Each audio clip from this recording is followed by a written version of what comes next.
I would like to welcome everyone this day to Church Leader University, one of our 2 offerings for each year. And we are blessed this morning with our bishop to start us off, and to our wonderful speaker who we look forward to getting to know and learn and be blessed by his presence with us today. Welcome, everyone. Bishop Hughes, will you please begin?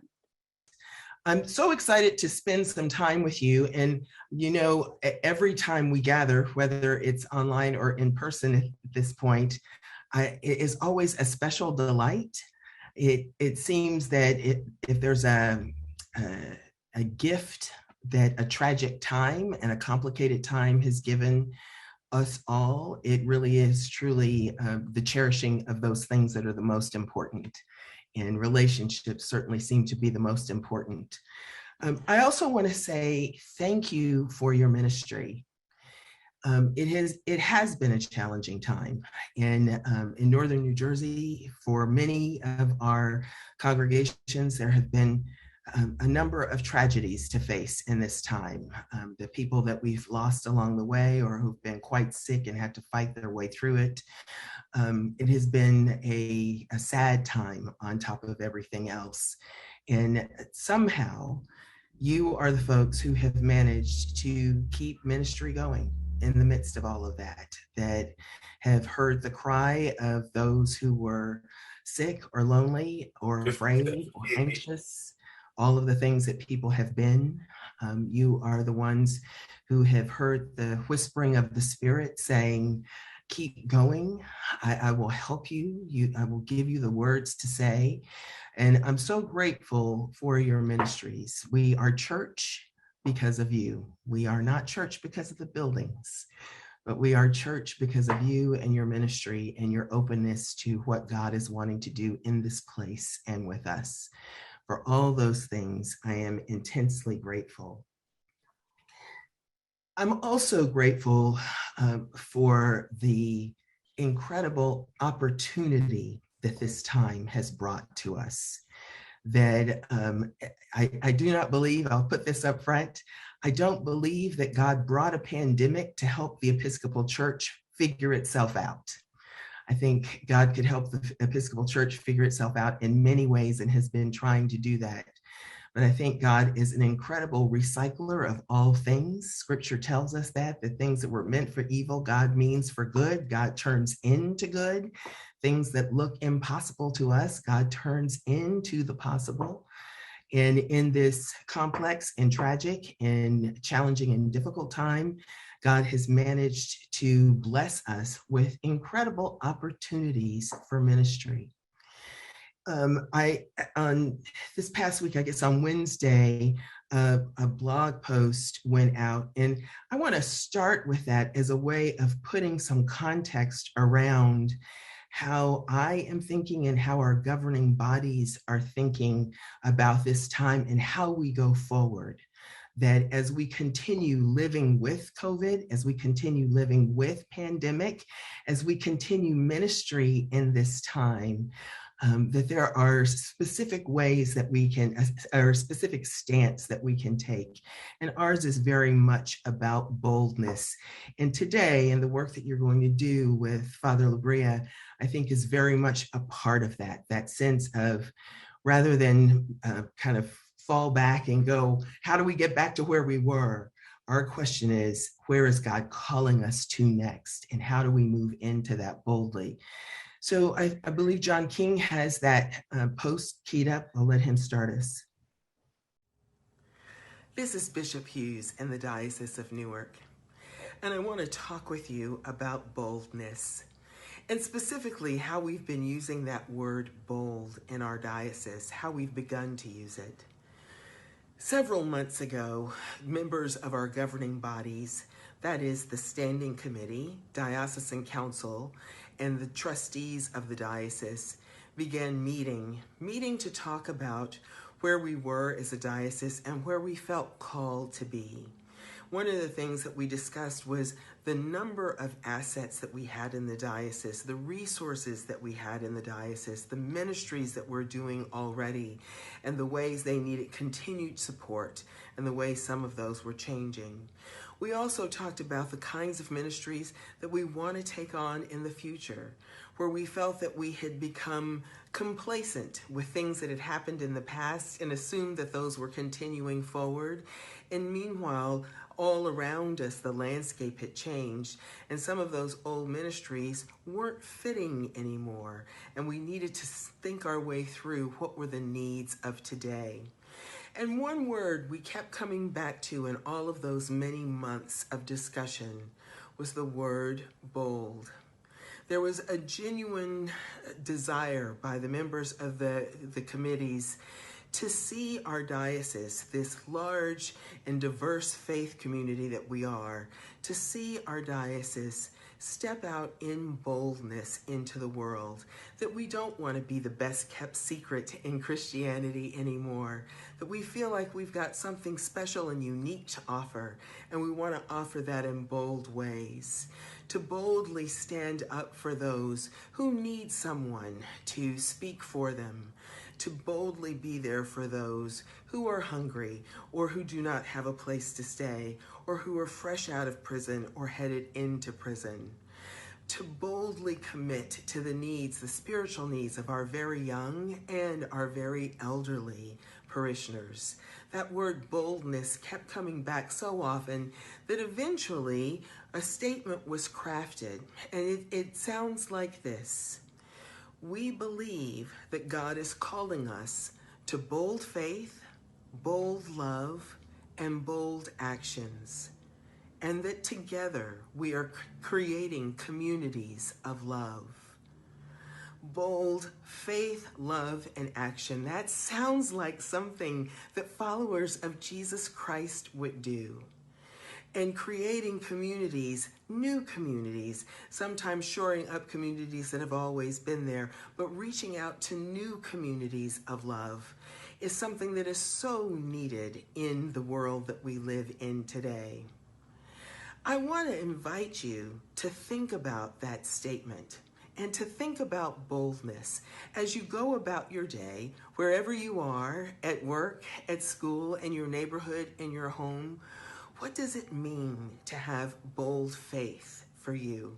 What does bold love look like? What does taking bold actions look like? And then how do we together create communities of love in this diverse place that we live, that is Northern New Jersey? I hope that word sticks with you. I'm looking forward to seeing us explore it. We have only just begun to think about this, and I invite you into thinking about it with us. Boldness. Thanks, John. I want you to hold on to that word as you go through the day, because I think trying new things is what we've been about in this last year and a half. There was a period there where we couldn't help ourselves. We were just trying to get back to what we had been. That's all we wanted. That's all we wanted to try. And that was our complete focus. And that made sense in an emergency, especially when we thought the emergency was going to last maybe 2 months and then it would be over. But here we are closing in on 2 years with a recognition that it's going to continue on until it's worked its way through the system, or we've made our peace with living with this however many years that it will be with us. So we've got these opportunities to try new things, to explore new ways. And it really does take boldness to do that. It was interesting, even working with the governing bodies as we were having these discussions, we would start talking about areas we thought we could move in, things that we thought we needed to try. And it almost as soon as someone would say something new, 3 or 4 people would then jump on that thing and start to pull it to pieces. explaining how it would work or how it would not work.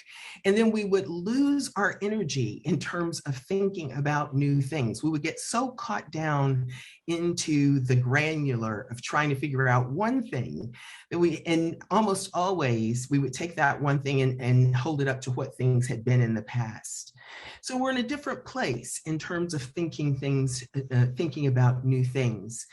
For a number of you, you've done a lot of work with going local and looking for God in the neighborhood. And so these things will sound familiar. There's all kinds of language around missional church, which at the end of the day really is what church has always been about. Jesus sent the disciples out with a mission, tell people about the love of God and how to be connected to God. That has not ever changed. It requires boldness also. So I want to encourage you as you listen today, we're not giving you another program. If there's language that you are using in your parish, if going local is working for you, great. If you have no idea what I'm talking about, don't worry with it. I want to encourage you to explore, to know that when an idea comes to you, that idea is coming from the Spirit, that God is letting all those things bubble up. You'll have time to figure out how to make something work or what you want to spend time on. But this time of just gathering and starting to think is blessed time that we are in.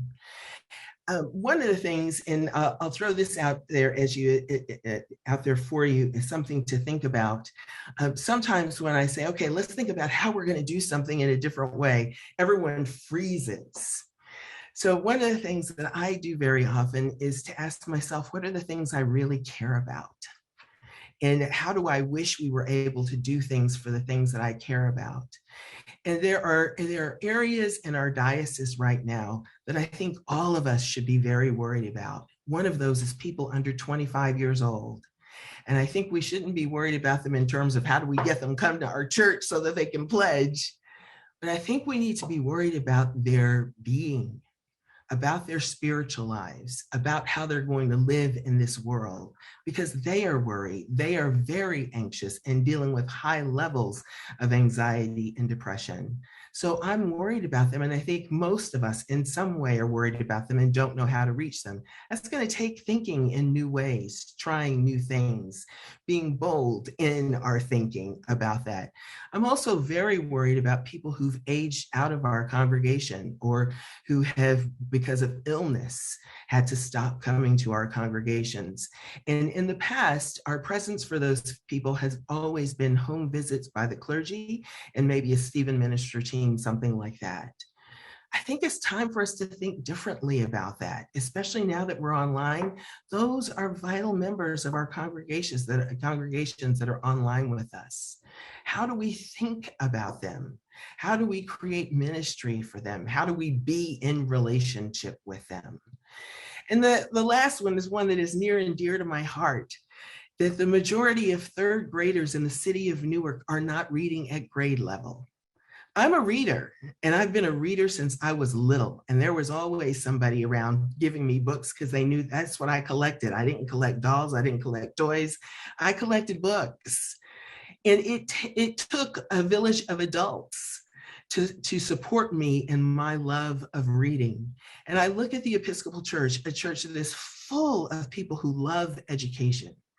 And in the Diocese of Newark, how in the world do we make our peace with so many third graders not being at reading grade level when we know that that is an indicator? If you get to third grade and you cannot read, it is an indicator that you're going to have trouble getting out of high school. So these are things, when I look at those, then I start having all kinds of ideas of things to try. So I encourage you, those are mine. You find yours. You find the things that are mattering the most to you.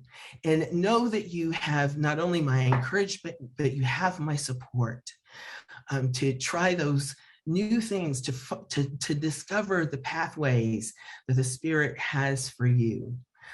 It's going to take boldness on all of our parts, but we've been living that way over the last year and a half. So it's more of what we have been doing. I hope today is a day that opens up doorways in your own thinking, that gives you great encouragement, that helps you hear the Spirit. And I also hope that you pay attention to the folks who are around you. Collect contact information. If somebody says something that you think, boy, I'd love to talk with them more, send them a message in the chat and get their contact information so that you can be in conversation about that ministry. Your ministry is not limited to the parish that you're in. You can have ministry in your region. You can have ministry across the diocese. So I am excited about this time that we're in right now. I do feel like that things with this pandemic are going to get better. They're going to continue stretching out in front of us. We're going to continue having to work with it. But what an incredible time for us to try new things in ministry. It's as if God has given us a brand new invitation specifically for the Episcopal Church to say, look, you've got something wonderful that people need right here in Northern New Jersey. Figure out how you can speak to them so that they can hear you. So enjoy today, and I look forward to seeing what comes out of your ministries in the coming weeks and months and years. Hello, everybody. Good morning. What wonderful and inspiring words from the bishop. And I got to tell you two things that stood out to me, not only about the three areas that she wants to focus on, but one is the sort of opportunities that the pandemic created sort of by being there. One of them was the new numbers that were just released by the Church Center about the number of congregations that had digital offerings before the pandemic. It was 7% of our congregations had digital church. Now, 87% of those congregations plan on continuing the digital offerings after the pandemic. So what that means is that for a lot of people who may not be able to be at church on Sunday morning, we've now provided them a new way of being in church and in relationship with us. As the bishop was talking about, now it becomes up to us to figure out how do we go deeper into relationships so that they're not just watching a TV show, but how do we really do it in a way that makes sense for them? Two, when she talks about people under 25 years old, that's I don't know if she's into the demographics of that, but actually we in the church talk about those young people, and we say millennials as though they were the young people. The oldest millennial now is 41 years old. 41. The oldest Generation Z is 26. She's very close on it. 26 is Generation Z. And the oldest alpha, which we begin the alphabet again, assuming that there is no 26 generations back, another alpha. So we begin again with alphas, and the oldest alpha is 9. And what's interesting is when we went from the baby boomers to the Generation X to the millennials, the baby boomers were very church going and still went to church mostly on Sundays and were very involved. Then came the Generation Xers. We're not quite as much, but we would at least go every a few months or something. We'd be like, okay, we have a connection. And then our kids were at least baptized. We went like, okay, we're going to baptize and we'll go at Christmas and Easter. What happened, and you probably have heard this, is after that, the millennials were like, we're going to let our kids grow up and let them make their choice, right? We've all heard that. Let them make the choice when the time is right. The difference is, and to the point that the bishop was making, is that if we have a big issue in our lives, we at least have that rope of baptism that says, okay, I can go back to my root. I can go back to return to DOS. Remember when computers would crash and would return to their operating system of DOS? They would at least have that. These younger people do not. They don't have that. So for the first time ever this past year, we saw the number of nuns go down, but Christianity didn't go up. They're starting to choose things such as Wiccan and pagan and a whole bunch of other things. They're starting to make choices that are, so we need to be able to position ourselves as a viable choice for them, right? They keep saying that we're exclusionary and that we're hypocrites. So let's go change those stereotypes of the church. Anyways, those are beautiful areas to work in because, and also, by the way, when the Generation Z and the Alphas, when they come of age, and we're going to release a movie early next year that talks about what the church will look and feel like in 2032, 10 years out. It's what's being called a youthquake, because they've never seen a world without internet and an iPhone and connected 24/7. That's going to be vastly different, and how they see the world is vastly different than how we do. And that's going to impact religion. So anyways, those are great areas that we could talk about for like hours, but no, that's not what you're here for. You're here to listen to this crazy guy with a lot of coffee. Thank God for Ventis. Can I just say that? Amen. Amen. So can I just begin us with a short little prayer real quick? Would that be okay with everyone? If you guys heard no, then we have deeper problems that I cannot help you with. So let's just take a moment and pray. The Lord be with you all. Dear God, thank you for this opportunity to gather and to dream a new church into being.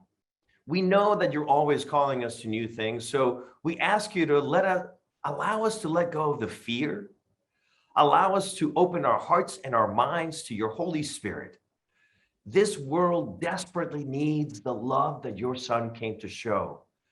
So let us be agents of that love in the world so that in boldness we can go out into this world, hold our ground, and know that we're doing it all for you. So open our minds, open our conversations to be spiritually filled and always joyful. And let's have some fun along this way as well, for your work is life. We ask this as we do all things through Christ our Lord. Amen.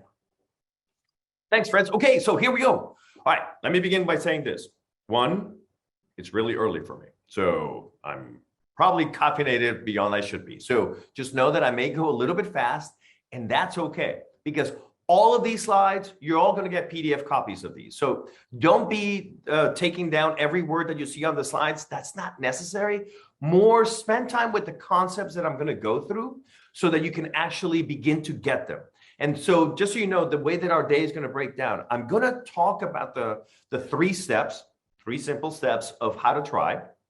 And then when we come back from a little break after that, we're going to actually workshop some of your ideas. We're going to talk about so that you can see how what's the application of what this crazy dude with a lot of caffeine in California is talking about. How does that mean for me, who is thinking about how do we get more third graders to be able to read at grade level? How do we get more of the senior citizens to feel like they are part of us, even if they're only digital? Whatever those things are, whatever questions you're thinking about, we'll talk about those in the second half. I want you to focus this first half, though, on this process. You will know it. It's intuitive, and you're going to love it. I guarantee you. I really, really, really guarantee that you're going to just be like, oh my God, this is the best thing ever. So with that in mind, let's go ahead and begin.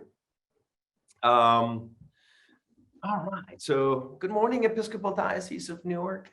I am so glad to be able to be with you all. And so let's go ahead. And what I want to do is begin a little bit by giving you an overview of what TryTank is, because some of you might be going, what is this TryTank guy? Then we'll talk a little bit before we start, how you need to sort of prepare yourself. And then we'll actually go through the 3 steps of how to try: the generating insights, the developing ideas, and then finally how to try. And especially, I'm really fond of the trying part, because on that one, what you discover is what's the minimum viable prototype? What's the least expensive thing that we can go out there and try to see if our idea actually makes sense? So you're not betting the house, as it were, on it. You're just sort of going and doing the work. So super excited by that. All right. Before that, though, what is TryTank?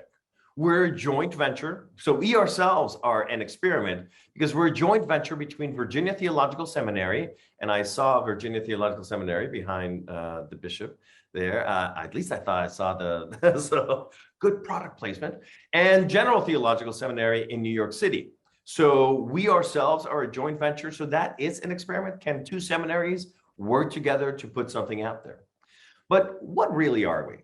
Is it a think tank? Well, when we began, we were like, yeah, we need to come up with ideas, but we need to do more than just come up with ideas. We need to be able to go out there and try them. We have a ton of good ideas that can be on a shelf. How do we actually try them in a way that makes sense? Is it a way to save the church? God, no. God will do that. It is God's church, and God will take care of God's church. We only have to be faithful to our call. So is it a silver bullet then? Nope, absolutely not. Rather, what it is, it's a place where we can ask what if a lot. If you've been in ministry any length of time, at some point or another, you have asked, what if we did this way? Or what if we put the altar over there? Or what if? We all have those questions, right? We've thought about them. So what this is a place where we can do this. So this is how innovation, by the way, has worked in the church for a long time, right? You would think of an idea, you'd pray about it, write it out, form a committee, hold listening sessions, write a paper, go to a conference, do theological reflection about the idea, talk about it in the diocese, discern some more, bring it to the vestry. They're going to say no the first time. So you bring it back to the vestry, and then eventually, 13 steps later, you get to try it, which, by the way, is how you end up with a MySpace page in 2021. Yeah, and people are like, what's MySpace? Exactly. That's exactly the point. Rather, for us, we were like, how could we really make that sort of process a little bit easier? What would we do? Well, how about if we just try it? What if we just go out and try stuff and then figure out what is the theological reflection? What is all of that? So again, that's what we are. We're an opportunity to ask, what if? A chance to dedicate time and resources to this work, because you may be in a congregation that's really small. You may be in a congregation that has maybe a part-time clergy, and so you don't have a lot of time to do these things. So this is an opportunity for us as a church to say, here's some time, here's some resources. So we'd like to think of ourselves as the R&D part of the church, but our experiments speak best for us rather than me telling you. So we have either finished or are currently doing, and that's what's behind me, by the way. Those are all our active experiments, and it does make sense to me, the colors. We're doing 71 experiments. So let's take a look at some of them so that give you an idea. And by the way, that is me at the Consumer Electronics Show in Las Vegas, on the ground, talking with a guy from MIT about how to make some stuff work. So yeah, I travel quite a bit for it. So our first experiment. If you have an Alexa prayer skill, here's a little party tip. Next time you're at someone's house and you see that they have an Alexa, say, Alexa, open Episcopal prayer. And here's what you're going to hear, actually. Hey friends, it's Father Lorenzo, and I'm going to teach you how to use the Alexa skill. Once you have enabled the skill using the link on this page, simply do what I'm about to do. Alexa, open Episcopal prayer. The Lord be with you. Why, thank you. And also with you. Let us pray. And then begins the music. And what it is the daily prayer offering from Forward Movement each day that she'll play for you. And Amazon called it one of the most engaged skills on Alexa. So you no longer have to enable it. In that video, when we first released it, I said, you have to enable it. You no longer have to enable it. And on an average week, more or less, 500 people are praying with their smart speakers. And you might be saying to yourself, well, that's cute, Lorenzo, but what's the use of that? We know from research that if people engage with scripture at least 4 times a week, they are more likely to be happy. They're more likely to be philanthropic. They're more likely to drink less, to gamble less, to be civically minded. They're more happy. They're just generally better people, right? We know that. We engage with scripture. They're also more likely to go to church on Sunday because they're engaging with God and they want more of that engagement. So that's why we did it. We were trying to lower the barrier for people to engage with scripture. So again, next time you're at someone's house, oh, and Alexa, open Episcopal prayer, and just see what they do. It's like, oh my God, didn't know I could do that. So that's the Alexa prayer skill. Virtual supply priests. I don't know if you know this, but out of our almost 6,000 congregations in this country, 1,730 of them have 29 or fewer people on a Sunday. That's just the reality of our church. We have a lot of smaller congregations, and we don't always have a priest to go along with them, right? They can't afford a full-time priest or a half-time priest or a part-time priest or an 8th-time priest or a 1/16th-time priest. So they may get supply clergy, but not all the time. So one of the things we're doing is a thing called virtual supply priest. So this is Brother James. He's one of the monks at the SSJE, our monks in Cambridge, Massachusetts. And they're going to put together this winter, from Christ the King to Christmas Day, a series of sermons that any congregation can pick up and use as their sermons for that Sunday. Because one time I literally heard that a woman got up and read an article from Reader's Digest as a sermon. And nothing against Reader's Digest. I think it's a great publication, but I'm going to guess the Jesus count was pretty low on that sermon. So what if you had an opportunity, now that we know people can watch virtually and can actually engage with the screen, what if we had good sermons put together by the monks that actually showed that? And if you don't want to use it as your sermon, you can also use it as a Christian formation hour afterwards, because it's going to come with the materials necessary to do that. What if? I don't know. Let's try it. This other one, Connected Congregation, we use SMS. Did you know 98% of people read their texts? I'm still wondering who the 2% are that don't read their text, but that's a different story altogether. 98% of people read their text. So we have tried it, and there's a congregation in Colorado that uses this. If you remind people of your special services or morning prayer or evening prayer online, if you do it through a text, you get a much higher percentage of people that show up. That seems reasonable, right? You remind them, they remember. That's not much more than email, much more. This was also very useful in Louisiana, one of our congregations who was trying it there after the storm. They were able to communicate with people and say, like, how's everyone doing? Just want to let you know the church is fine. How are you all doing? What do you need? So you're connected with the people. And what's best about the technology now is you can send out a text to 300, 400 people and make it individual. So it would say, dear Cynthia, it's Father Lorenzo. Just want to let you know that I'm praying for you. Anything special you want me to pray for? And Cynthia would get that as a text and text back, be like, oh, thanks. Could you test? I have an exam today. Could you please pray for me? And while I could send all 300 texts by hitting one button, and you can pre-program it in advance, when she replies, only I get it. And I get it on my computer, so I can reply honestly and presently with that. So we're using technology to connect more with members of the congregation. It seems to be working because people are showing up to church. Our digital collection plate, and I'll go ahead and start this video. What this was, we're going to a cashless world. And what that means is that at some point soon, there's not going to be cash in people's wallets. So if you have visitors for Easter or Christmas, how do we make it easier for people to still be generous and still want to give? So this was a little machine that passes by, and people just, back then, we didn't have enough tap. Now we do. Now, thanks to the pandemic, again, you use tap technology a lot more, so it moves much faster. This one would take like 12 seconds. The other one is much faster now with tapping. But again, just making it easier. And so now it's also smaller. If you look at the little square up here, now it's just this size. No longer do you need all the rest of it. It's just this little size there that goes out there. So just making it easier for people, just trying it. Spin Church. So this was Lorenzo's bright idea. If you've ever gone to a thing called a Soul Cycle, if you ever walked into the Soul Cycles there, you realize that something's different, right? The lights are dimmer. It says, find your soul on the wall. It's like candlelight. You're like, okay, throw in a couple of Jesuses in here. This is like total church.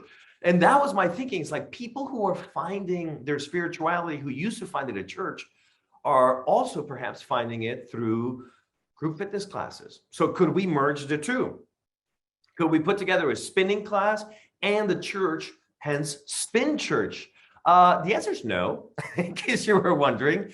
Absolutely not. You just cannot do it. That's, by the way, me doing the service, and you can sort of tell by the deacon's face that she kind of knew I was up to no good. She's like, I don't know what you're doing, dude, but I don't know that this is going to work. So here's what we did, by the way. We ran some Facebook ads.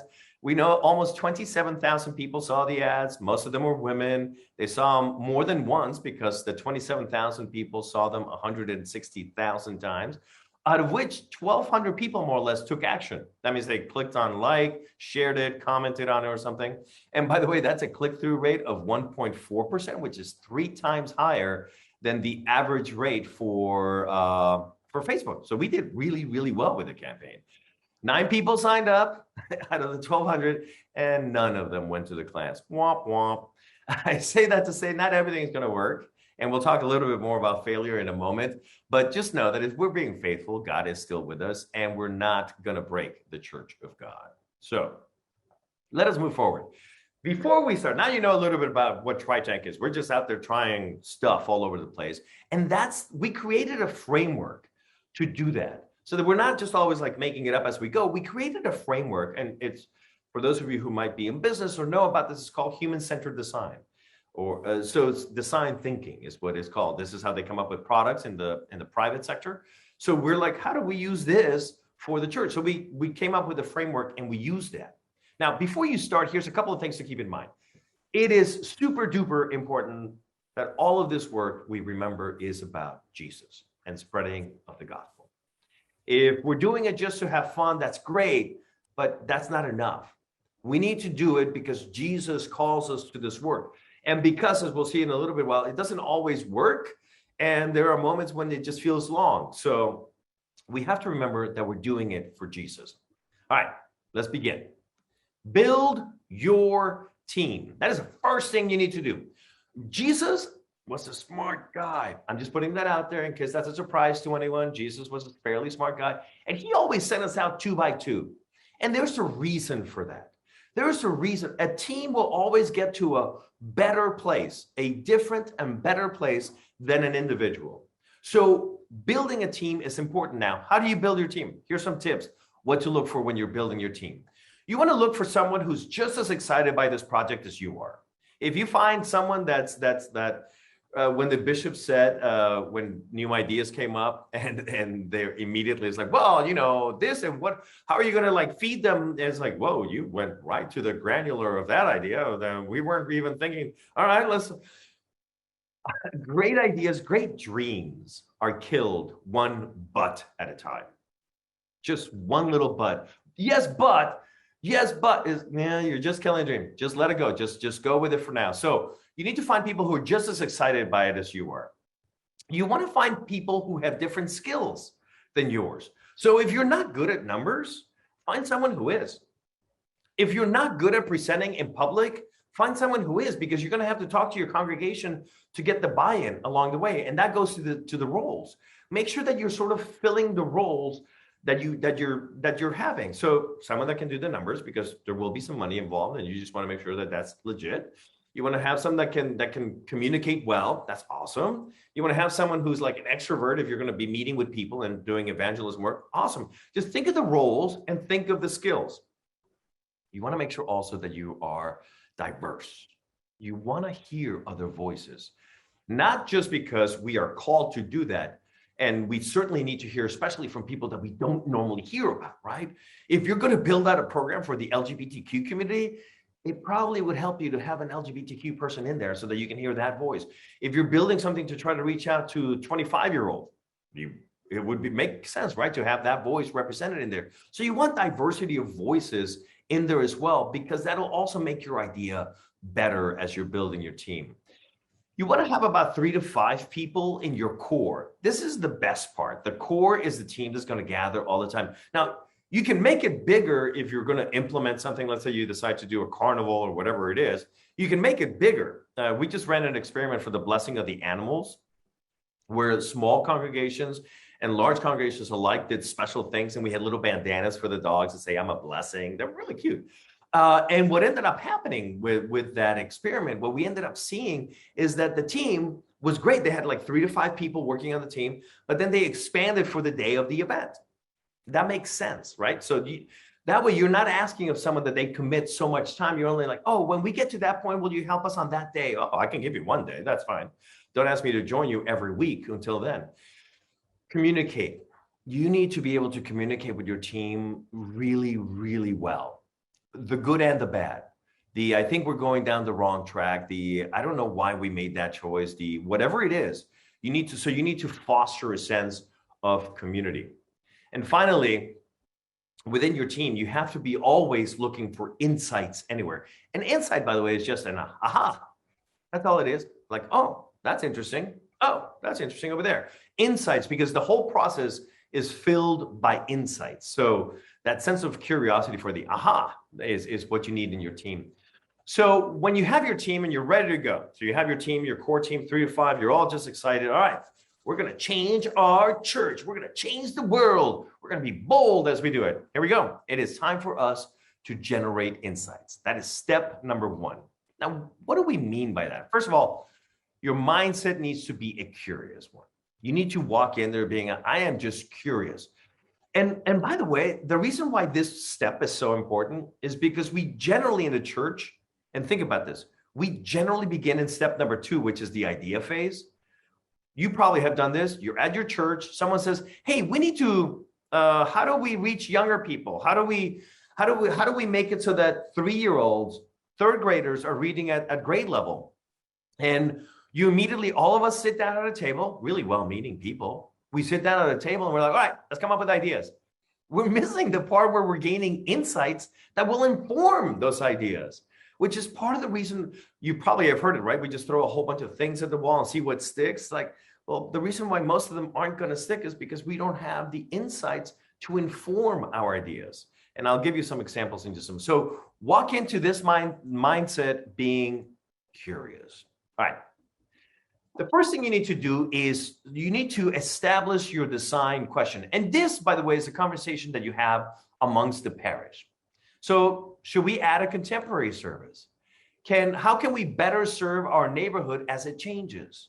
Should we open a preschool and earn revenue for the church? How can we bring in more revenue? Speaking of that, right? Those are all questions that are design questions, because you can only begin to do research once you sort of know what you're researching. Otherwise, you're going to really get lost in Google. You're just going to be like, I don't know, just let's Google something. This is how you begin. You begin by having a clear question. The more clear your question is, the better it is. If you notice from the bishop's 3 areas of interest that she pointed out, the senior citizens who are aging out, as she put it, because they're unable to go, they have mobility issues. By the way, about 65% of senior citizens have mobility issues at one point or another. Perhaps you're also looking at how do we reach those 25-year-olds who don't have a connection to the church?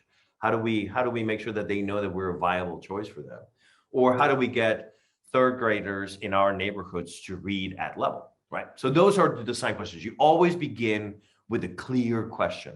Once you have that, then you begin, I know it's called secondary, but it's really the first step is to look at secondary research.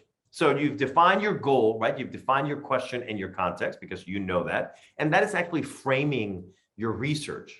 So now is the time to select and retrieve data. And here's some ways you do that. Once you have the data, you want to proceed with the analysis, compare the findings, and draw some conclusions. Let me give you an example here. For the secondary research, the best places to go are, as I mentioned, Google. Believe it or not, you can begin with Google and be like, what are 25-year-olds into? What is the spirituality of a 25-year-old? Literally, just ask that question on Google, and you'll begin to find some places. Just know that you're going to go down some rabbit holes, and it's going to take some time in some of them. But you begin by Google, just very basic. If you've never heard of Barna, Pew, or Gallup, that's okay. But these are all organizations that study the church. So they're legit organizations. But you can also just type into Google, what organizations study the church? And guess what? I bet you will see fairly soon that Pew, Barna, and Gallup are amongst the top all the time. Those are good organizations. But you can also look at like the Brookings Institution. There are universities that have research departments that look at this sort of thing. Remember to look at information that is 10 years old or less. And I'll tell you why. It took 10 years from the first iPhone until the majority of the world had a smartphone. If you go back more than 10 years and you're in that place, you're going to reach a place where there's no smartphones. It's like, well, that's a totally different world.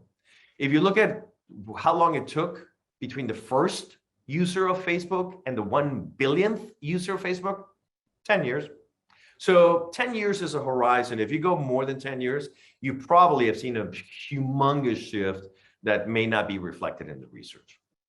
So once you're looking at the research and you're like, okay, and let's look at the question. Let us, in fact, with your permission, your grace, let us assume that, for example, we want to do something for the 25-year-olds. That'll be the question we'll look at as we look through this whole, as I continue the presentation here. So our design question for that might be, she said, we need to make sure that we don't that we don't lose them, right? So how might we reach 25-year-olds, right? That's a question. How do we reach 25-year-olds in our neighborhood? Let's begin with that. So you might Google, what are 25-year-olds doing with their free time? What's an average 25-year-old look like? Barna, Pew, what are they saying about young people and their conversations? And making sure that it's senior citizens. So that's our question. And I'm going to write it out here so I do not forget it. How do we reach 25-year-olds? Open enough, right? All right, here we go.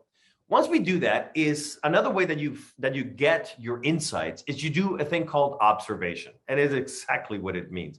What that means is we're looking for what prompts people's behaviors. So let's say you do find out from Google that 25-year-olds are really into, I don't know the answer to this question because I am double 25. So I don't know what 25-year-olds are into. And certainly their music doesn't sound like music anymore to me. So I've become that guy. So what is there's young people and their music, give me Beethoven, that kind of guy. So we need to figure out what prompts their behavior though. So observing them is a way of doing that. So if you do have some members of your parish who have 25-year-olds, sort of say, hey, what prompts their behaviors? What makes them? I have a nephew, for example, who will travel across the country to go see his favorite band perform. Wish that he would go to church on Sundays, which is right near his house, but he travels across the country to go see his favorite band. So what prompts that behavior? What is it about that music that really gets him going? You want to look for adaptations. What that means is if anyone ever does something that uses a product or something that's not made for what they're using it. So if they're adapting and particularly young people would be really good at this, that something's been created for one thing, but they're using it for something else. That's what you're looking for adaptations. What do they care about? What are the important things to them? What's their body language when they're doing certain things? I would have said, again, to the reason of why you shouldn't go back more than 10 years, I would have said, go to the mall and see them. But nowadays, we're in the midst of a pandemic and malls are going out of business pretty much soon. So where are they? What are they doing? What do they look like? What's their body language say? You want to look for patterns. You want to look for like, oh, it seems to me that the way they are behaving in this place, right? You can probably find a lot of them at Starbucks. Just sit at a Starbucks for a while. In fact, I have a little sign when I do. It says, I'm a priest, want to talk? And I sit there and they're like, you're a weird man. And no, the answer is no. But sometimes they do. So just seek patterns. And more than anything, you want to find the unexpected, like, oh, that's really unique. Those are those insights, those aha moments that we were talking about.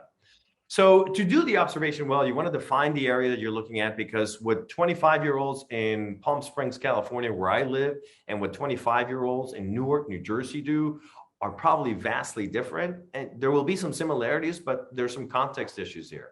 You want to make sure that you're selecting the participants carefully.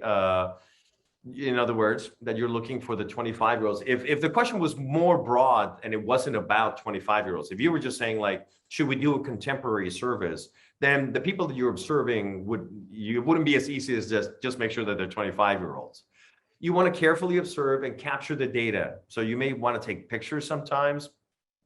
You may want to record. You may want to and then come back and share with your teams like, oh my gosh. So I was having a conversation with we're doing some focus groups and with some young people, because we believe that there was a way to reignite their spirituality, and we're trying to come up with a way of doing that through a weekend retreat. So we're looking at that right now. But our goal is to turn, like I keep calling it, the ballroom of a 1970s style Holiday Inn in downtown Newark into like a monastic experience for them, because they really are into monasticism. When you look at Pew and all the other data, you will see that. So you want to come back, share that with the teams, like, oh my gosh, they're into monasticism. That's really cool. Let's think about that. Should we do a taste say service? Should we think about those kinds of things? You see how it starts to inform once you know a little bit about them. Then you want to have some conversations with them. And the conversations, it's fairly simple. They're not difficult, but just make sure that they're open-ended questions. Fewer yes and no. You want to get examples, not generalities, like, oh, I like that music, or one time I was in church and I was really moved by the music. And you're like, okay, tell me about that time. Give me the exact example of the time you were there and what that felt like. You want to start as broad as you can and then begin to finish deeper with them. It's like, oh, tell me more about that experience, or tell me more about that. You want to be able to sort of do that. And as you do, you're building the rapport with them. And mind the gap. What I mean by that is they are likely to say something that's more aspirational than the reality. So it is okay to say, like, I couldn't help but notice that you said this, but you're wearing that, which says the opposite, right? So mind for those things where it's like, I couldn't help but notice that you say you want to be totally independent, but you haven't moved out of your parents' house. Just whatever it might be, just mind where it's like, oh, that's interesting. What you said, which might be more aspirational, does not meet with your reality. So let's talk a little bit about that. So conversations are great to have. They're easy to have, but you also want to have an empathy experience. And I'll give you an example here. When the pandemic first started and people were going digital, I was doing some focus grouping and talking to people about what digital church meant for them and what it was for them. And I was talking to a 75-year-old gentleman here in Palm Springs, and he tells me, yeah, we're just going on talking. He says, it's good to have a plan B in the morning on Sunday mornings. And then he just kept talking. I'm like, okay, can we go back for a second? What do you mean by plan B? It's like, well, sometimes you wake up on Sunday morning and you're in pain.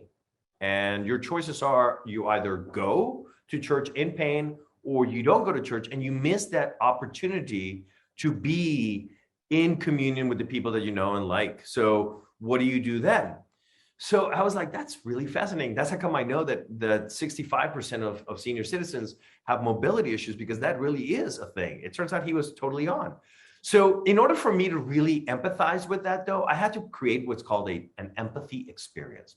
So I said, okay, how would it be for me if something that I really, really, really wanted to do was left up to choice, completely choice, something I had no control over? So I said, okay, Mother's Day was coming up. And so I said, and I really like to speak to my mom, obviously, and I particularly like to speak to my mom on Mother's Day. So I'm going to leave it up to chance whether or not I speak to my mom on Mother's Day. And to just make it as chance as possible, I said, I'm going to pick either odd or even. In my mind, I'm going to say odd or even. And then I'm going to ask Google, because you can't do this, say, Google, give me a random number between 1 and 1 million. And if it's an odd number, I do not get to speak to my mother. If it's an even number, I do get to call her on Mother's Day. And it came out odd. And it was my plan to actually was like, well, now I've got to go through it, because now I'm really, and then I said, no, hold on. I'm punishing my mother by doing an experiment. I ended it. But for a second there, I was like, when totally left up to chance, something that was really important to me was unable to happen. So I was able to empathize with the people who wake up on Sunday mornings, and because they're in pain, they cannot go to church. And I was like, oh my God. Knowing that, by the way, you're able to come up with different ideas that are based from that empathy. That's a huge thing that you want to be able to do. That you're not just creating something. It isn't about getting butts and seats on Sunday. It's really about connecting with 25-year-olds. So because I'm 50 years old, how do I connect with a 25-year-old? Well, I have to figure out an experience that matches their empathy so that I can be empathetic with them. You know, the inability to buy a home, the student debt that they have, all these anxieties that are on top of them now. How do I create something that allows me to do that? So then you brainstorm some ideas, you plan the experiment, brainstorm it, you design it, you share with the team what you guys all think about this, and you're able to go out and do the empathy ideas. Now, remember, it is important that you get others involved all along the way. And what this means is from the get-go, like if you're going to do this as a parish, stand up on Sunday and say, hey, everyone, we're going to start to look at how we can reach 25-year-olds. And we're going to report back to you every once in a while. That's why it was important that someone in your team could be someone that can speak in public to do that sort of presentation, because you want the congregation to know, so that they're not blindsided by like, where did this idea come from? It could be the best idea ever, but we're human and our egos inevitably get involved. We're like, well, I didn't have anything to do with that idea and I could have made it better. And that's where a whole bunch of those buts come in.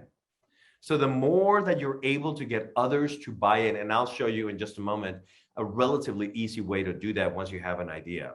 So getting buy-in is important. And there are other ways you can do this work to get generating insights. There's a ton of them. I only gave you briefly, you know, how do you do secondary research? How do you do observation? How do you have conversations? And how do you do an empathy experience? I gave you 4, and there are a gazillion of them. The one book that I have behind me would have like 70 of those. But with those 4, you would have enough that you'd be able to find some really good insights.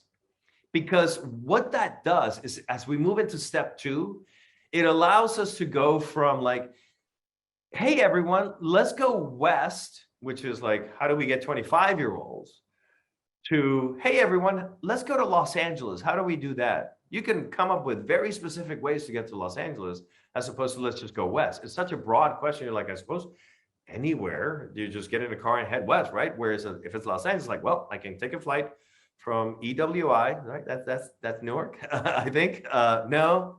I thought I was close. Isn't it EWR? EWR. EWR. So close, yet so far. as I landing like Edinburgh or something like, oops. So we can take a plane, we can take a train, we can take an automobile, but you're much more specific because you have these insights. So how do we develop ideas? This is the part where I said we normally begin. And remember, as we begin step 2, developing ideas, your mindset for this one is be playful. Have fun with this one.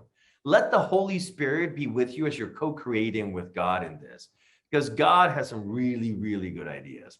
So you always want to begin with prayer. And this is particularly important here because this is when the Holy Spirit can really be with you. You want to invite the divine to inspire you to spread the gospel of Jesus and trust that God is indeed in this work and that we're doing this work faithfully for God. So now we're going to actually shift our question from what if we reach 25-year-olds and get to give them to, to allow them to, our question becomes, how might we? Right? Do you notice a difference from a more general, what if we did this to, well, okay, that's sounding pretty good. How might we reach 25-year-olds with the message of Jesus? And it's still a broad enough question. So I was just looking at, there was one chat message. I just want to make sure I wasn't forgetting a question if there was. So here's what I love this way, because it's a really, really, really cool way. So it's called mashup. So, and what it is you choose 2 unrelated categories, you generate elements, and I'll show you in just a moment. You generate elements for those categories, and then you mash them up. So here's what that looks like. So when we were looking at how to reach senior citizens, by the way, there was 10,000. We always focus a lot on the youth, and we should. But keep in mind that our churches are older skewing. So if a young person comes in and they don't see a whole bunch of other young people, they may be turned off by it, but not so much for older people. So right now there are 10,000, until the year 2030, there's going to be 10,000 baby boomers retiring each day, 10,000. And at that time, by the way, they are looking for meaning. We know that the first third of our life is when we sort of are figuring out our own voice and like going to school and like, okay, who are we? Who am I in the world? The second third of your life is more or less like, okay, family. I need to build my family. I need to build my career. And you spend all the time doing that. By the time you reach the third phase of your life, when you're retiring, you're like, oh, why did I do all that? what was the point of it all, right? So you're starting to search for meaning. And by the way, churches are great places to search for meaning. So remember I said you bring 2 categories. So in this one, it was like, okay, what does one do with free time? Well, you can read, paint, work out, travel, volunteer, do a side gig, go to the movies, take a class, go to the library, have a hobby. That's the things you're doing. And you can come up with hundreds of them, I'm sure. And then you might be like, what are things that give meaning? Well, praying, meditating, serving, journaling, learning, poetry, listening to music, being in nature, talking with a friend, donating money, all those things give me meaning. So the way you do a mashup is you take one from the left and you take one from the right. So could you do something, could you do like a travel and journaling? So could you do like a pilgrimage where it literally was focused on every day we're going to reflect back and journal about what we're doing. And by the way, we don't have to go on pilgrimage all the way to the Holy Land. We can go on pilgrimage to Atlanta and see some of the sites down there from the civil rights movement if we really want to talk deeply about this conversation of race in America. Well, let's go, and if we really want to build an empathetic, sort of culture, let's go down there. But the journaling would be really important because that's how you're in contact with your feelings. So that might be one.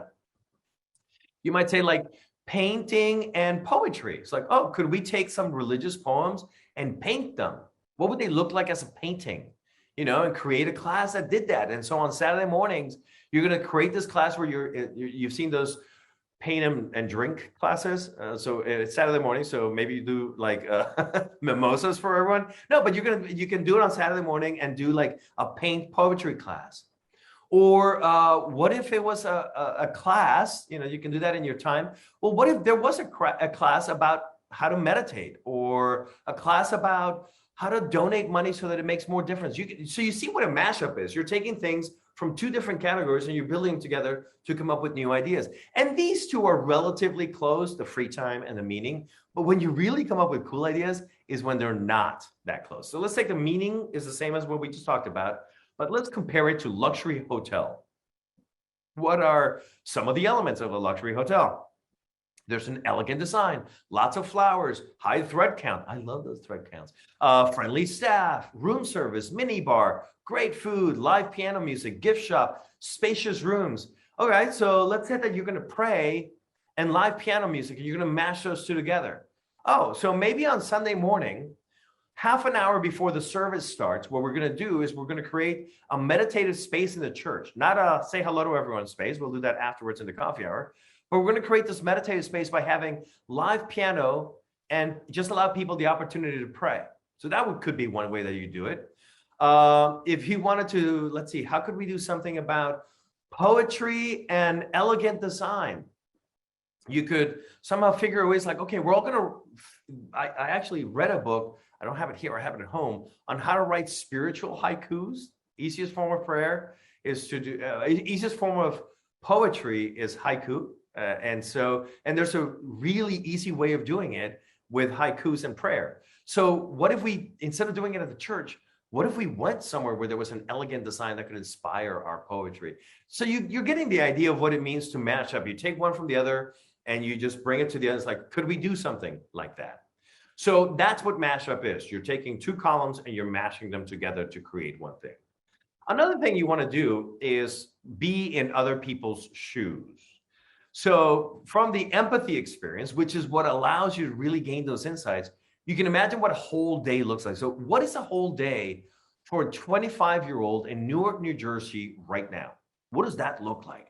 From the moment they get up in the morning, when they wake, oh, sorry, they're 25. From the moment when they get up in the afternoon, all of them just went, ooh, he didn't. All right, no. From the moment they get up until they go to sleep, what does their day look like?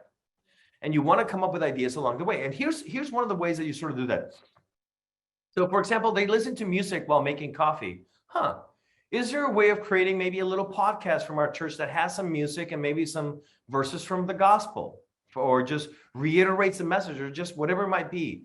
Oh, they read the local paper. Obviously not for you young ones, a newspaper is this thing that used to tell us the news, and you used to hold on to it and the ink would pass onto your hands.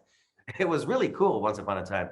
No, but maybe they do read the local newspaper, or they go through. It's like, okay, maybe they get their news, as 90 million Americans do each day, from their Apple News, right? That you can figure it. By the way, did you know that there is a way for your local church to be in the Apple News feed? What if you had little daily updates from your church in their Apple News feed that just said, hey, here's one line from scripture, like the forward day by day, and here's a 3-sentence sort of little description of it. Just know that God loves you today. What if you were in their daily news? But again, just ideas by being in their shoes each day. They do yoga. All right. Do we want to bring yoga into the church? Can we do yoga on Sunday mornings, or not Sunday mornings? That would be a bad moment to do that at church. But can we do yoga another time with in our church? Is that something we want to look at, a contemplative sort of thing? Listen to a podcast in the car. All right. Do we want to turn our sermon into a conversation and then record that with young people and have that be in the car so that they hear their voices sort of represented, and we do it all in 15 minutes or less? The average commute, by the way, is 23 minutes in the US. So they listen to a podcast, although in Newark, it may not be in the car. Or do you all drive around, or is it all public?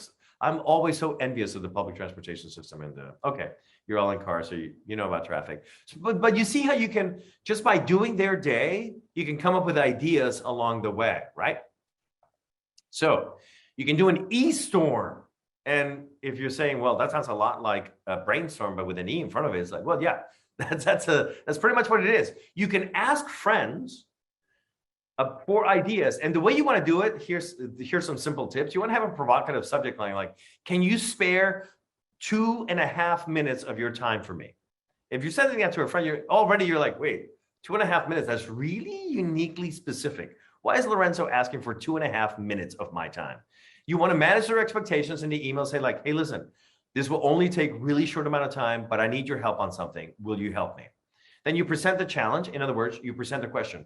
I'm in this committee for my church, and we're trying to figure out how we reach 25-year-olds. So could you help us? If you were reaching 25-year-olds with a new way of being, thinking, or doing in the world, what would you do? And it's okay if you want to send me a picture. If like there's something near you that you think would be it, like, oh, do this, Lorenzo, or do a open mic night or something, take a picture, send it in to us. That works just as fine too. And then the way you show them that this mattered is you then coalesce all of the ideas, say, hey, here's the best 5 ideas. Sorry if yours didn't make it here, but our team decided these are the best 5. Tell me which one you think's the coolest, or which one you think would work the most.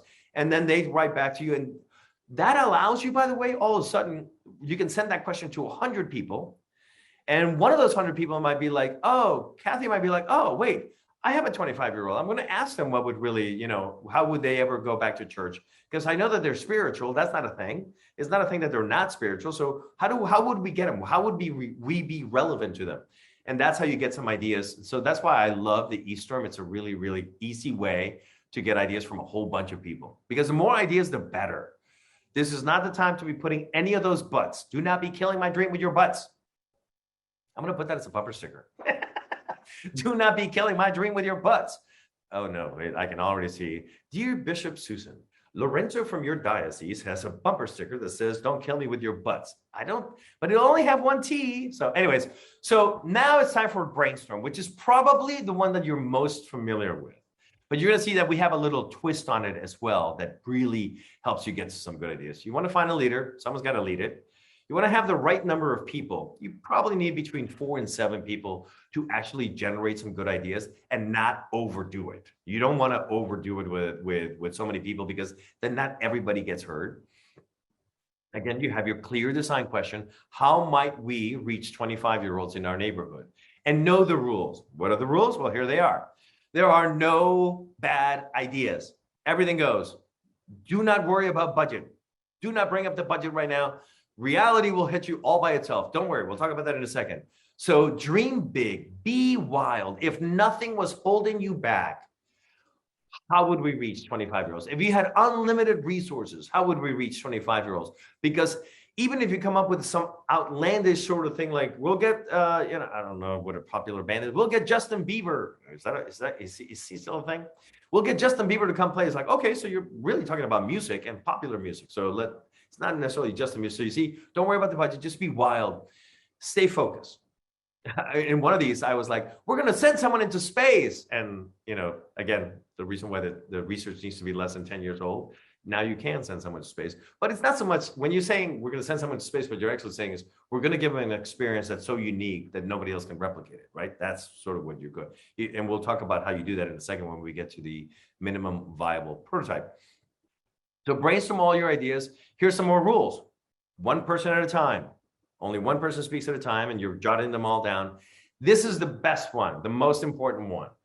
The quantity. You're going for more. More is better than quality right now. And T+5, what that means is whatever amount of time you set out, you add 5 more ideas. So let's say you say, we're going to spend the next 15 minutes and we're going to brainstorm all the ideas that we can about how we can reach 25-year-olds. Except we need minimum of 20 ideas. Get it? Time plus 5. So we said 15 minutes, but we need 20 ideas. Here's what will happen, by the way.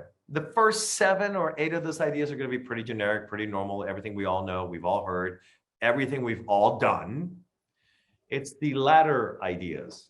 It's idea number 19 or 20 when you're reaching because the deadline is coming. When you're reaching and you're just becoming wild and you're like, okay, we're going to send someone to the moon. And then when you then start playing with the idea, then you realize, oh, it's about the experience. So how do we create an experience that's so unique that they will want to be a part of it, right? So quantity plus 5, time plus 5, the more, the better. Be open. Be totally open to every idea. And this one's just as important. Have fun. If you are doing a brainstorming session and you don't laugh, something went wrong. I firmly believe that something has gone wrong. If in brainstorming we are not laughing at some point because just how outlandish and crazy an idea is, then we haven't done it. We haven't been wild enough where something is wrong with the process. And I am serious about this.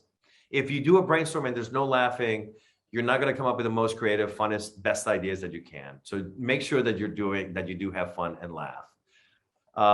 Once you have the ideas, and this will be, you're going to get ideas from everywhere, right? You're going to be coming with ideas from all over. What do you want to do? You want to cluster the ideas because there will be some themes. There will be some, there'll be the experiences, or there'll be the music, or there'll be the food. I'm Latino, so there's always a food section. And then you just sort of want to put them together. Discard some of the ones that you just like, all right, yeah, I totally get that we want to buy them all pet llamas. You see, I have my little pet llama right here. Here's my emotional support llama. Hey, everyone, what's up? Yeah, I work alone. Is it obvious? Oh, sorry. I don't share an office with anyone, so I have my little llama. So maybe getting llamas for everyone or for the church or building it out into a zoo, it's good, but not exactly as we want to see it. And there's others.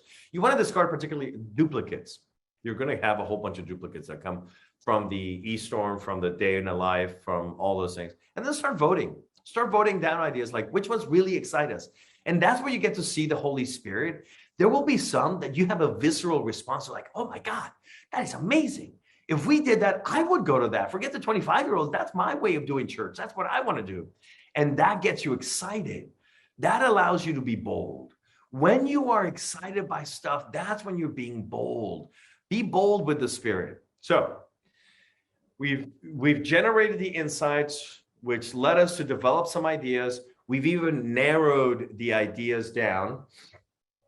And what do we do with it now? Well, now it's time to try. Now is the time for us to actually begin looking at how we do this work. Step 3, trying. And be courageous. That is your mindset for this one.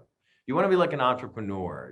If I had known the bishop's comments on boldness, I would have changed this to be bold.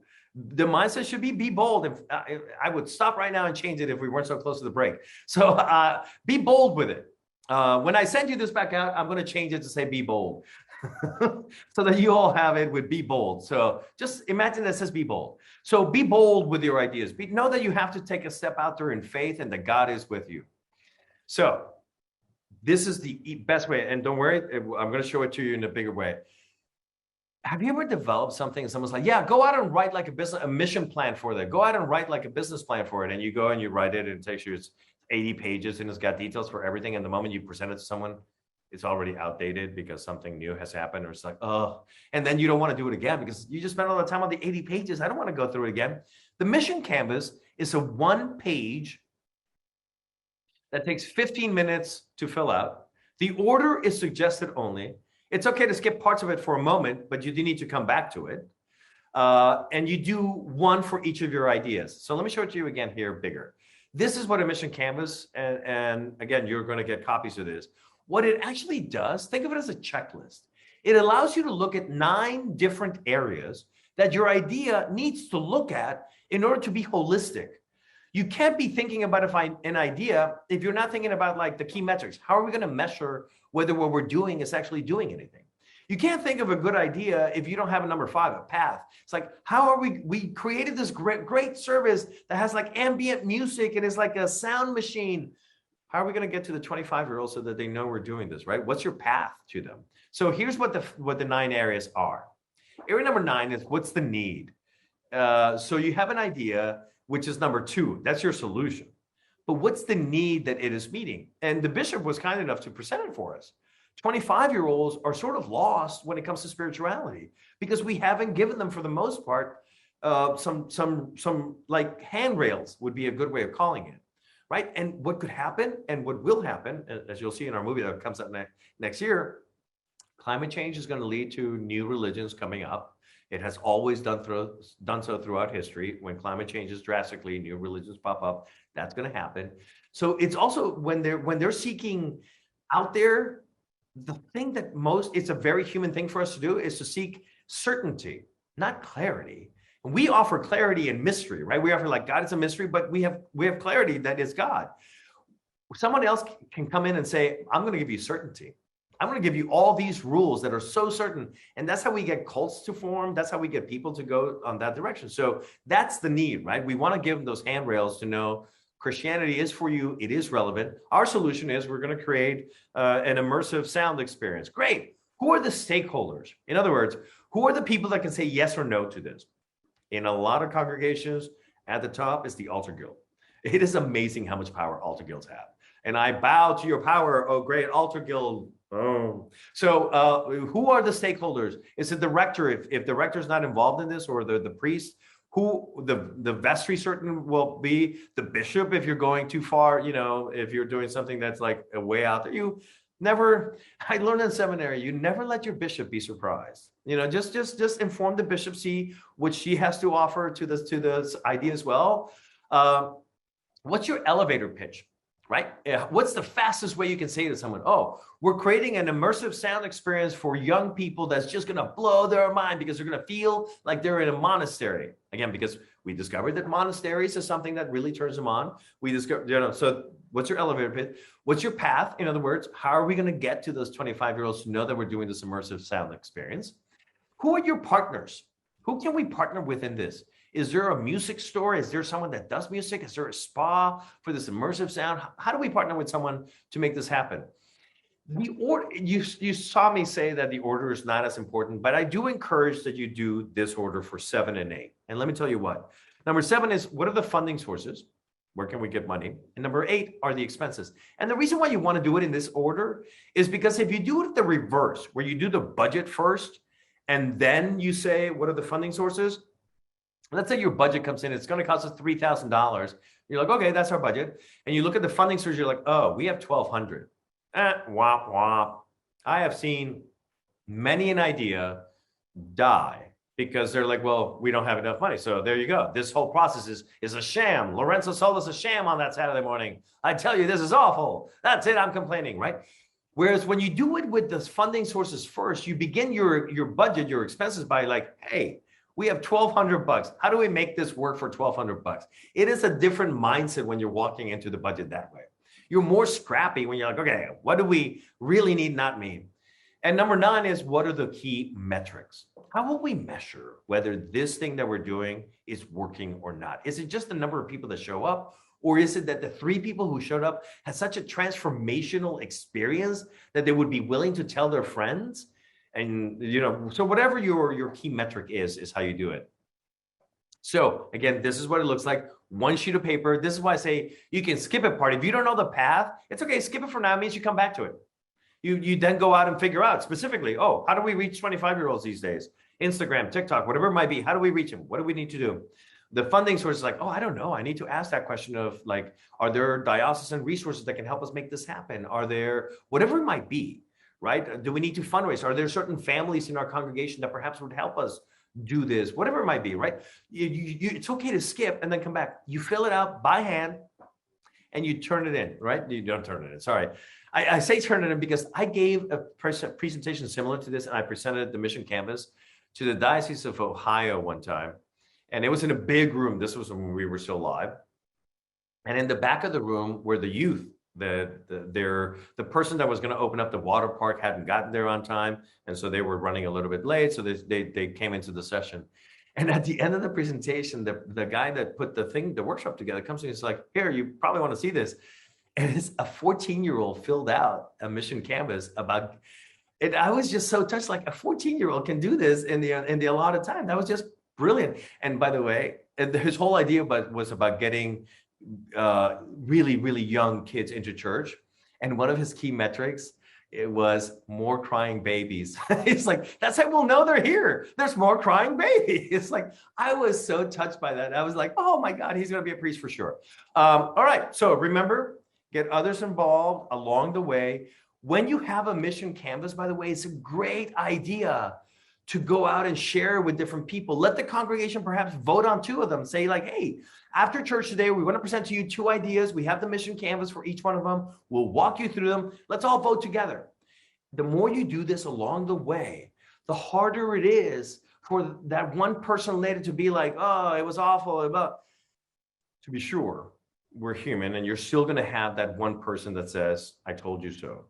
That is about as natural as breathing to some people. So just know that that's going to happen and we can't get everyone on board and that's okay. The Spirit's still with us.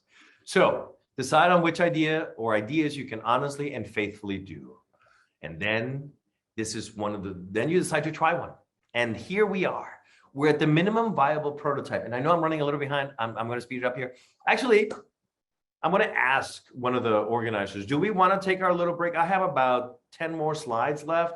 Do we want to take a little break and come back and finish it and then go into the Q&A, or do we want to, and into the workshopping, or do we want to keep going?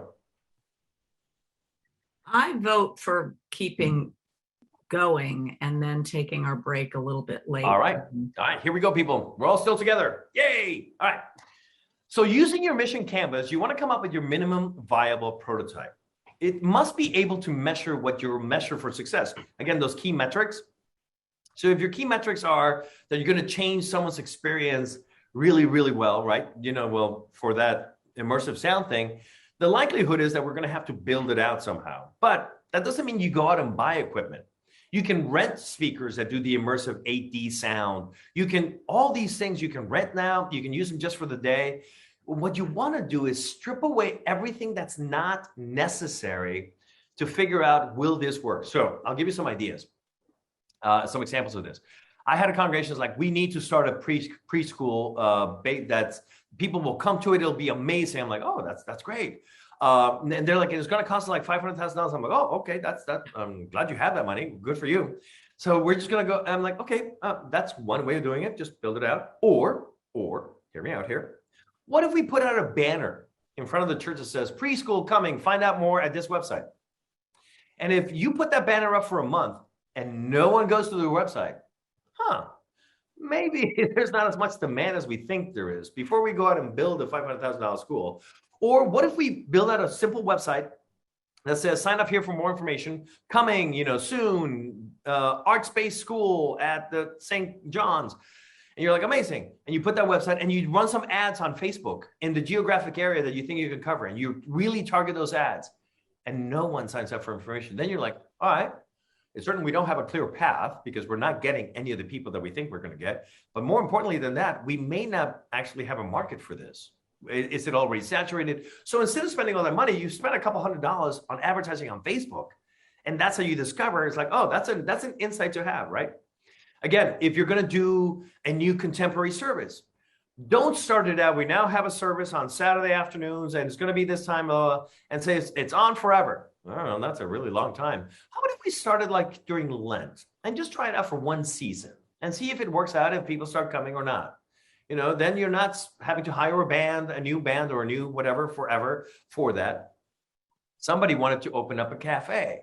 They saw that St. Bart's in New York did it, so they're like, we want to do it too. I'm like, hey, that's amazing.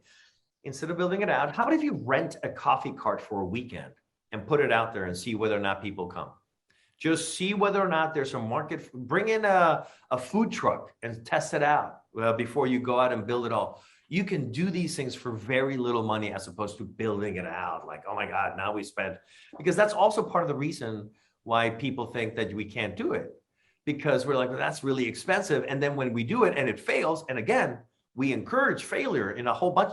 Let me change that. We don't encourage failure. We expect failure in a whole. Think about it. In the first 5 years, 90% of businesses will fail by the end of the 5th year when they start. 90% of new businesses. We cannot expect that we're going to start new missions and all of them, new missional work, and all of it is going to succeed. That would be unrealistic. And so we need to know that so don't bet the house on it. Test it out first. And then you try. Good enough is good enough. Don't wait for it to be perfect. You can talk about how you can make it better as you go along. Always ask, what's the very next step to take? It's okay to gauge interest, like I mentioned now, using Facebook or Google Ads. You don't have to build out the whole thing. And each time you want to refine, update your mission canvas as you go. And as reality hits. Because as you and I both know, there's something when we dream it, and then when we put it into practice, that reality thing can be messy and it can change it. And then you try again as you keep doing it, if it works or it doesn't work. This is what the trying cycle looks like. You try, you evaluate, you iterate. Try, evaluate, iterate. Try, evaluate, iterate. And somewhere along the lines, there is a time when you say, well, in this evaluation, is it what you thought it was going to be? Just as importantly, is it what you want to do? You may have found a way of reaching 25-year-olds, but you're like, that's not our community. That's not who we want to be. Doing church the way that sort of did it is not how we want to do it. We're different than that. If it's okay if it didn't work, by the way. I have a friend of mine who was ordained, and when she was ordained, she had this priest, this older gentleman from the UK that came in and preached. And I won't do the British accent because the bishop will get calls from the British embassy real quick. and he's like, Mary, that was her name, says, Mary, smarter people than you have tried to kill the Church of God and been unable to do so. You, in doing well, will not kill the Church of God. So go and try with abandon. So ask yourself, is this something worth doing? Is it worth all the time and energy and effort for the 3 people that maybe we might get? Is this, and roll it out or don't roll it out. That's okay. The thing is, we're faithful in trying. So remember, I will say this once, I will say it a gazillion times, get others involved and make sure the stakeholders are buying in every step of the way. When you have results in your evaluation, bring it back to the stakeholders, get their input into how's it going? What do you all think about this? Is this something we want to do? Is this something we want to continue to do? Or look how exciting it is. How do we keep doing it, right? When you're getting that insight.